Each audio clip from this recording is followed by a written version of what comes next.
এখানে দেখো, দেখেই মনে হচ্ছে না এটা কাঁঠাল আটি ভর্তা, দেখে তো মনে হচ্ছে আলু মাখা, কিন্তু খেতে কিন্তু অসাধারণ। তোমরা ওরকম বাড়িতে ট্রাই করে দেখবে। আর এরকম যদি ভর্তা থাকে তাহলে এক থালা গরম ভাত এমনিই শেষ হয়ে যাবে। তা চলো এটা কি করে বানিয়েছি তোমাদেরকে দেখাবো। চলো। হ্যালো এভরিওয়ান, তো তোমরা সবাই কেমন আছো? আশা করি ভালো আছো। দেখো আমিও ভালো আছি। তোমরা সবাই সুস্থ থাকো, ভালো থাকো। দেখো আমি আজকে নতুন একটা রেসিপি দেখাবো তোমাদেরকে। তা চলো, দেখো এখানে নিয়েছি কি বলো তো, এটা হচ্ছে কাঁঠালের আটি।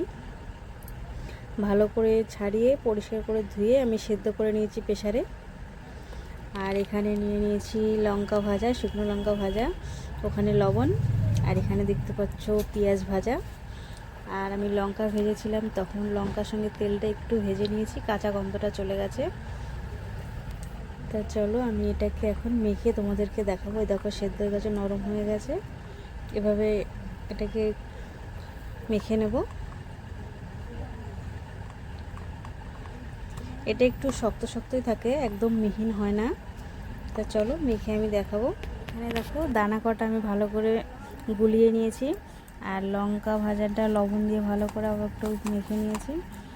এবার এখানে আমি দিয়ে দেবো ভেজে রাখা তেলটা। এই যে তেল দিয়ে দিয়েছি,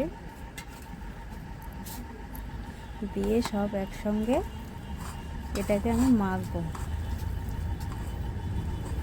দেখো কাঁঠাল তো সবাই খায়, কাঁঠালের আটিও সবাই খায়, কিন্তু এভাবে তোমরা আবার মেখে খেয়ে দেখবে, অসাধারণ একটা। কিন্তু অনেকে বলে ভর্তা, কেউ বলবে মাখা, যে যেটাই ভালো বুঝবে সে সেটাই করবে। কিন্তু তোমরা আবার বাড়িতে ট্রাই করে দেখবে, এটা অসাধারণ একটা খাবার। যারা পেঁয়াজ রসুন খাও না তারা পেঁয়াজ ছাড়া করতে পারো, খালি ভাজা লঙ্কা দিয়ে তেল দিয়ে লবণ দিয়ে।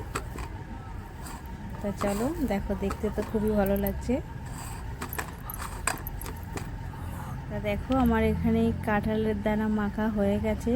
দেখে তো মনে হচ্ছে না কাঁঠালের দানা মাখা বা ভর্তা, দেখে তো মনে হচ্ছে আলু সিদ্ধ মাখা।